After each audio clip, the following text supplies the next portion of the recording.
I'm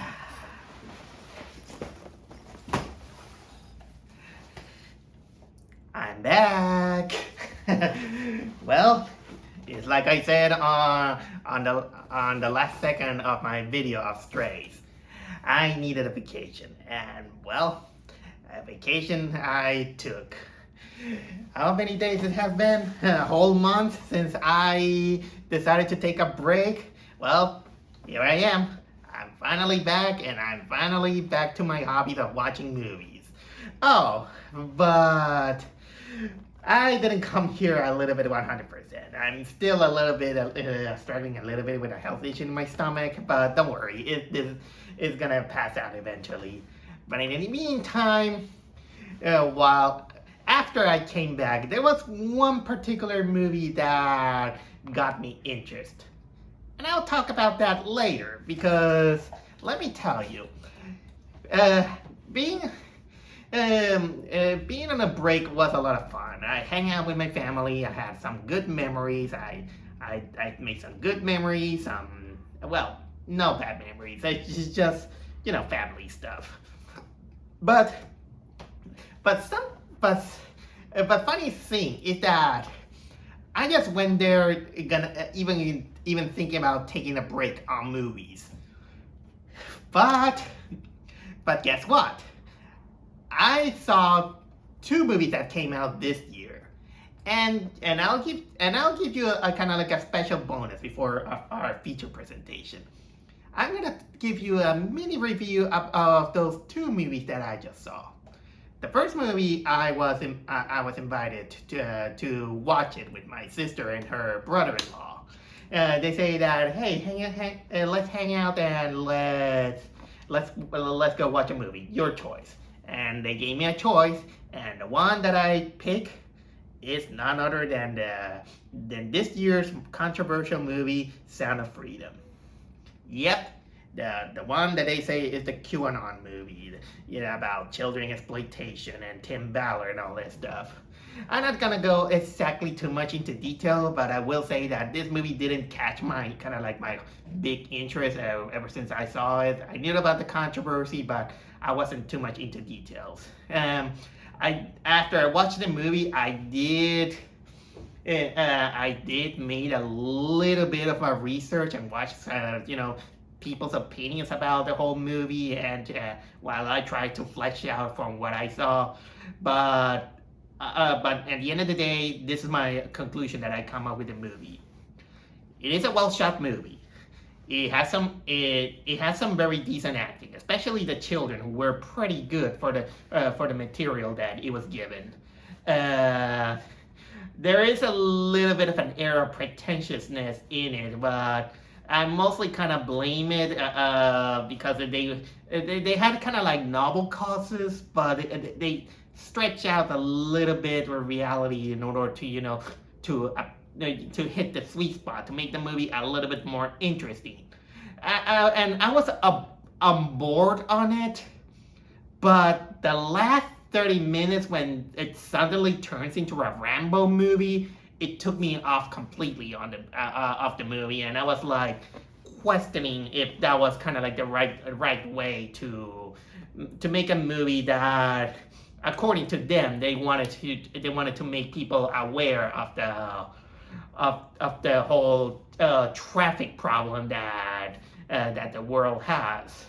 And I know there have been movies about that. A few years ago, I saw a movie called Traffic, but it doesn't involve children. It involved women in general.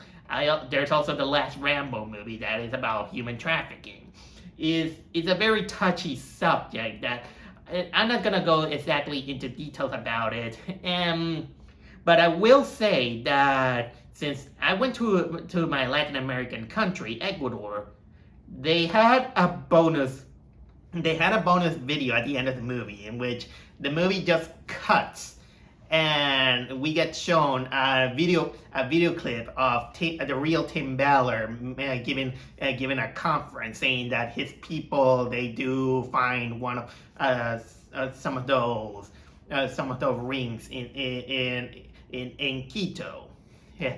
That was kind of like short, and yeah, we got kind of like the main actor. What was it? Zach Galifianakis? No. I forgot the name of the guy. It's the guy who played Jesus on The Passion of the Christ. He and his message. Well, I know what they were trying to do, but something kind of rubbed me in the wrong way. And I'm not saying that this is a thing that we should not ignore. We should be aware about that, but I still kind of think that the movie could have worked better if it was a documentary, or a biopic would have been fine, but still those last 30 minutes rubbed me the wrong way, and a little bit the execution. And don't get me wrong, it's not enough to say that it's one of the worst movies ever. I wouldn't even say that it's probably one of the best movies there is, but because there are some good things that I can praise it, but I don't want to overhype it as many people kind of do. That's one of the movies that I just saw. And the second movie I saw, and that was one that I wanted to watch, but I didn't give myself the time. I watched it on my way back on the airplane, and that movie is none other than 65 with Adam Driver, the one with the one where Adam Driver, his crash lands on Earth and is populated by dinosaurs, and he's with this girl. That one. This one is going to be a little bit of a short talk compared to Sound of Freedom, because there's not exactly much to say about that one, except that it was just okay. It has a little bit of a slug pace. Adam Driver does his best. The girl that he's accompanying, at first, she's a little bit grating because she puts herself in unnecessary danger for a while. But you kind of understand. This is you're trying to make a movie in which two characters who they don't understand each other's languages, they're trying to survive. I also kind of wish that this movie had a little bit more of dinosaurs. I mean, the dinosaurs are there, but it would have been better if they can expand it a little bit more of the world of the dinosaurs and all that. And so there isn't too much to say about that one. I thought it was just okay, not something to brag about. I'm kind of glad that I didn't watch it on the big screen. Watching it, to kill up some time in the airplane was a little bit of a blessing. So that's basically my review, my mini review of the two movies that I saw during my vacation. Not planned, but still I needed to talk about it. So anyway, now it's time for me to talk about the movie that I saw this week. And I mean this week because while I'm still struggling to recover a little bit from the trip, there is also a time I gotta there's, how can I say, it's gonna give me a little bit of time to make the edit of this video. Oh, but there's another reason I'll tell you. During my trip, my computer almost died. Somehow, the computer begins to have this error in which it doesn't boot itself. I couldn't enter my archives. I couldn't enter anything. I couldn't enter the operating system. And it was kind of like a hassle, having a computer that, well, it was technically kind of dead. I was calm, but at the same time, kind of like, you're dreading that. But luckily, 90% of my stuff has been 90% of my stuff has been backup. I only lost a few of the recent videos that I did, few recent changes that I did on the logo. It was small. It was small things, but still. I did have a backup in order, to keep some of the basic things, but the deal. So I was lucky that I had connections to someone who could see my computer. Very cheap, I'll say, and very friendly. he watched my computer. He decides to reboot the hard disk, but it comes with a mistake that he didn't boot the main disk. He did it on the other one where I had my videos and all the other junk. So I lost again 90% of those stuff. But luckily he and I we come with an agreement. We come into an understanding, and he fixed it. Right now, my computer is now working fine at the moment. But I managed to recover some of the stuff that I back up for most of it. Again, 90% of the stuff I back up. I only lost 10% of the stuff. But still, I am gonna keep an eye out of that computer. Let's just hope that it's not exactly the near future that it collapses. This is technically kind of like a little bit of my fear. Even right now, I'm just looking at the computer and just hoping, please don't let that thing happen again. At least until I earn enough to buy myself a new computer.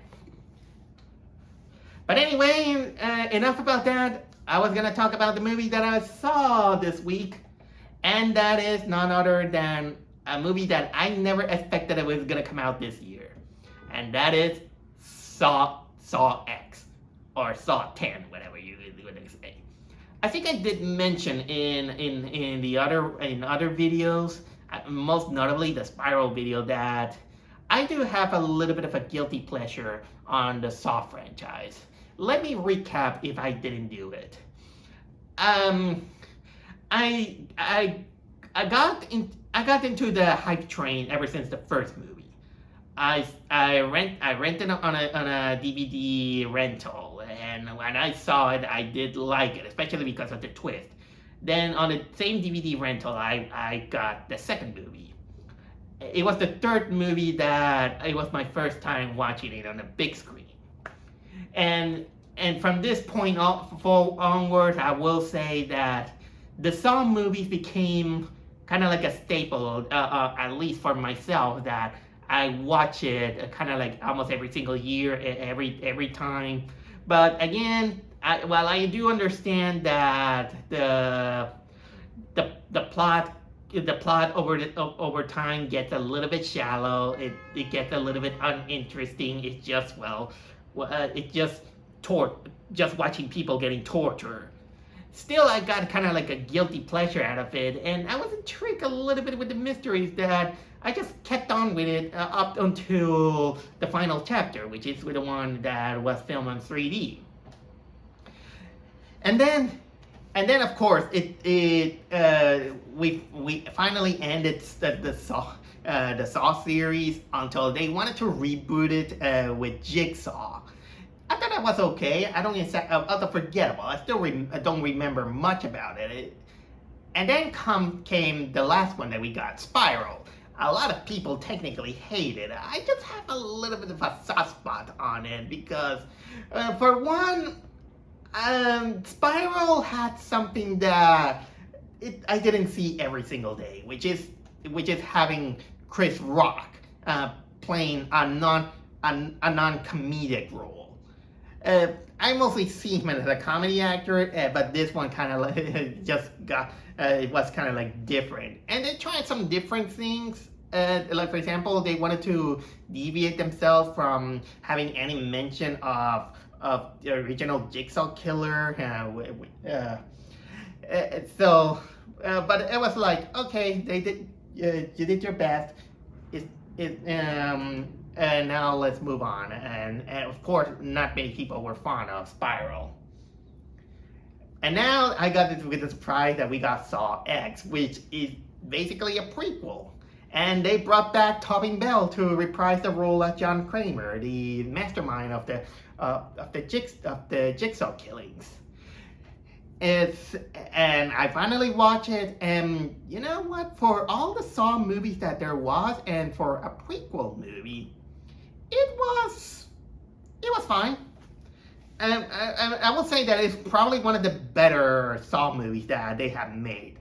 The plot was simple. It was consistent. It has some of the stuff that you remember on the whole thing, and they kind of humanized our main character, who basically, of course, they're killers, but when you think about it, I always had a little bit of sympathy to John Kramer, the Jigsaw killer, because his intentions were warped, but at the same time were kind of like novel in one way or another. It's almost like Light Yagami from Death Note. Light Yagami is one of those characters that you might question a lot of his decisions, but I still support the guy. I'm not exactly very forgiving when it's about evil people here. And in this case, well, it's no exception.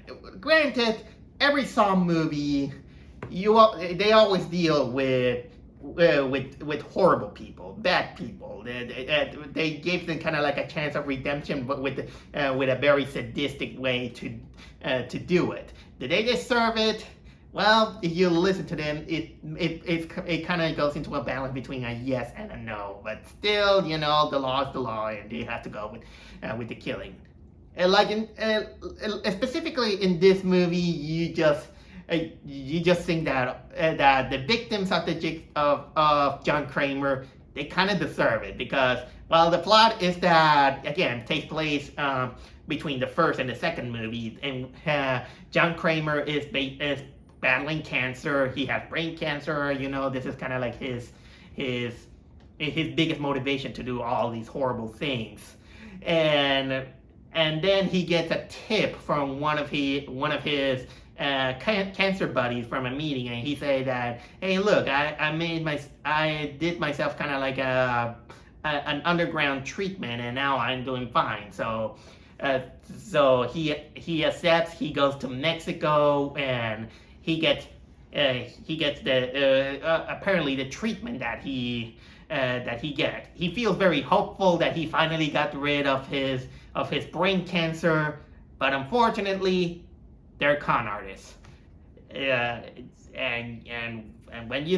of course, like every Jigsaw movie, yeah, you mess up with the wrong serial killer, you're gonna get the comeuppance, and that's it. That's basically the whole movie. I could have made this movie, talking about this movie, kind of like a bite size, but I wanted to extend a little bit of my time because I wanted to talk about Sound of Freedom and 65. But okay, let me give it my best. Like always, the acting is pretty good in this one. Tobin Bell still holds up as the Jigsaw killer. Granted, of course, he's older, and you wouldn't believe it. You wouldn't technically believe his age, considering the timeline. Although, come to think of it, he doesn't look too much of a different in every single movie. He just basically, the dying man who has a bright mind and all that. But it doesn't matter. Tobin Bell, he was always great. They also brought back Shamie Smith, Jigsaw's underling. What was it? Amanda. Yeah, they brought her back, and I think they did a decent job on de-aging her a little bit with makeup instead of the usual CGI. I prefer makeup more than CGI, because CGI it looks fake, too fake and all. And they did that. And there's also I wouldn't go too much into details about the con artists. There's always the head con artist and the underlings, and they're all assholes. They're con artists. You can't. And the funny thing is that since it takes place in Mexico, this movie doesn't do any favors to Mexico. I know that Mexico has its good things, but lately I've been seeing movies that kind of painted in the wrong, kind of in the wrong side of the street. I know that it's not exactly intentional. They wanted to put a background on the movie, and they have no intention on giving some bad publicity to it. I know that, but it's something. Maybe it's me. I kind of notice a little bit on a pattern when I see all these kind of movies. Yeah, and you know what? Sound of Freedom is no exception. I mean, it kind of made Latin America look bad. I mean, unintentionally, but the way Honduras look, Colombia looks, and Latin America looks, and the kind of people they had to deal with. I know that it's basically a struggle, but but I don't. But how can I say without? Because I know they're not having bad intentions. What can I say? Okay. Anyway, the con artists, they're awful people. They are taking advantage of the disease, of the sick, in order to extort from their money. We see in what they did to of course John Kramer. They fill him with hope that he's finally get rid of that brain cancer, only to find out that it was all a ruse. The main antagonist, her name's Siobhan McCody Lund. She does a great job on portraying her kind of like a very, very scummy, rich con artist asshole.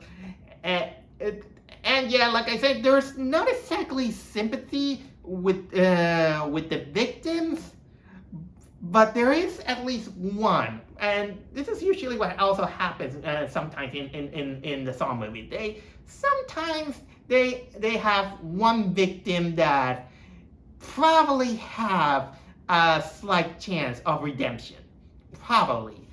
I mean, it's still getting its comeuppance, but I'm not gonna say who it is, but you're gonna notice that this one it has a little bit of a slight chance of that she regrets what she has done, and it basically she made horrible decisions.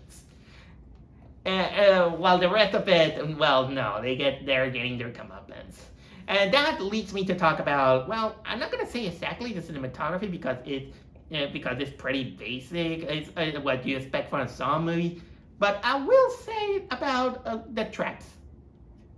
The traps is probably the biggest highlights of every Saw movie, because they're elaborate. I know that it's basically a device for self-torture and death.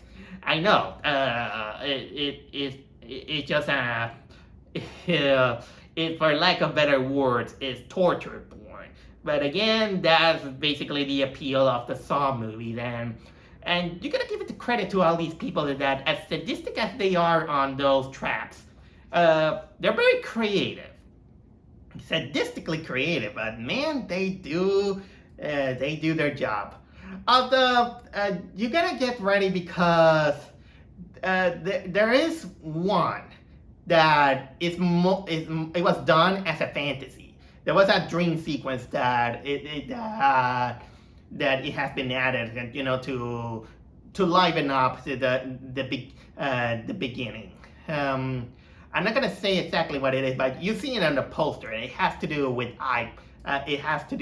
eyeballs. I'm not gonna exactly reveal a lot of the traffic because again, that's basically the sweet spot. But they're nasty. Some of them are nasty. I wouldn't say that they are technically the nastiest of the other Saw movies. I can think of others that were very, very nasty. But it does involve dismemberment. It involved radiation burning. Probably the most, in my personal opinion, the most sadistic and the most cringe-inducing of them all. It has to do with a hot Iron Maiden, and that involves and that involves removing part of your brain. And you know what? I think I kind of spoiled it a little bit, but you have to watch it to believe it, because that, again, you have to see to believe in it. That is if you have the guts to watch it, because again, the Saw. Remember that I said that the Saw movies was technically a guilty pleasure out of me? Well, guilty pleasure in the sense that the movies are technically hard for me to rewatch. Sometimes I do occasionally when I did see it on television, or by morbid curiosity if I seen it on streaming. But still, they were kind of like hard to watch. They're kind of like hard to watch. Um, um, um, what else I can say? Well, I will say that the pacing. I did say that the pacing is a little bit slow, because it is not exactly constant. Seeing a victim getting tortured by the Jigsaw traps. This one actually follows kind of a more traditional pacing of story. We got a character, like in this case, Tobin Bell as John Kramer. He has a problem, goes to find a solution. He finds he's been duped, and he gets revenge. So basically, it turns into a revenge movie. It's only a little bit during the halfway point that it suddenly turns into a Saw movie, and again, a decent one compared to the other ones. I know that I might overhyping this movie, but again, it's just me. It's just me saying my opinion out of it, that it's probably one of the better Saw movies that I have seen, even though it's just a kind of like a bonus episode. Consider it a bonus episode of the whole Saw franchise. If this became successful enough or ambitious enough to continue on the franchise, I wouldn't mind. I wouldn't mind because while the movie did